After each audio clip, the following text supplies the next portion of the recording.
দাবি হচ্ছে কৃষি বিশ্ববিদ্যালয়। আমি আগামী কয়েকদিনের মধ্যে শিক্ষামন্ত্রীর সাথে কথা বলবো এবং সবকিছু বিবেচনা করে আমরা উদ্যোগ গ্রহণের চেষ্টা করব। যত দ্রুত সম্ভব এই বিষয়টি আমরা চেষ্টা করবো ইনশাআল্লাহ বাস্তবায়ন করার জন্য। কিন্তু কথা একটা আছে, ধৈর্য ধরতে হবে। ধৈর্য ধরতে হবে।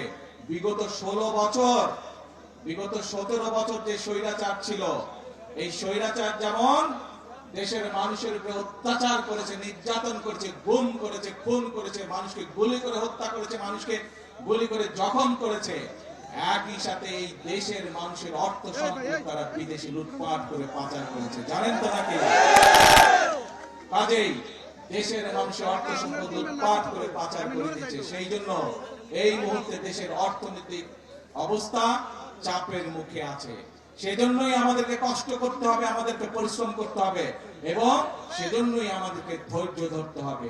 আমরা ইনশাআল্লাহ জনগণের যে সকল দাবি, জনগণের যে সকল চাওয়া পর্যায়ক্রমিক ভাবে ইনশাআল্লাহ আমরা বাস্তবায়ন করবো এক এক করে।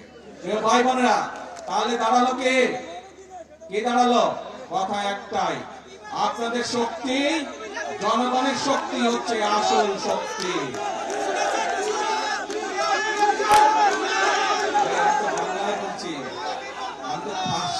ফার্সি ভাষায় বলি নাই, চাইনিজ ভাষায় বলি নাই, বাংলা ভাষাই তো বলছি বিভাগের ব্যাপারে। তো ভাই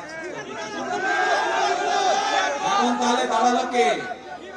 আমরা বলি জনগণই হচ্ছে বিএনপির সকল রাজনৈতিক ক্ষমতার উৎস। শুনেছেন কথাটা আপনারা? সেজন্যই আপনাদের সমর্থন যদি বিএনপির পাশে থাকে, আপনারা যদি আমাদের পাশে থাকেন, আপনারা যদি সুমনের পাশে থাকেন, আপনারা যদি ইয়াসিনের পাশে থাকেন, আপনারা যদি বাংলাদেশ জাতীয়তাবাদী দলের পাশে থাকেন, ইনশাআল্লাহ আমরা দেশকে সামনের দিকে এগিয়ে নিয়ে যাব। আছেন তো সাথে? ইনশাআল্লাহ। তাহলে আসেন একটা কথারই বক্তব্য শেষ করি। করব কাজ, জোরে করব কাজ, সবার আগে, সবার আগে বাংলাদেশ। আল্লাহ হাফেজ। বাংলাদেশ জিন্দাবাদ।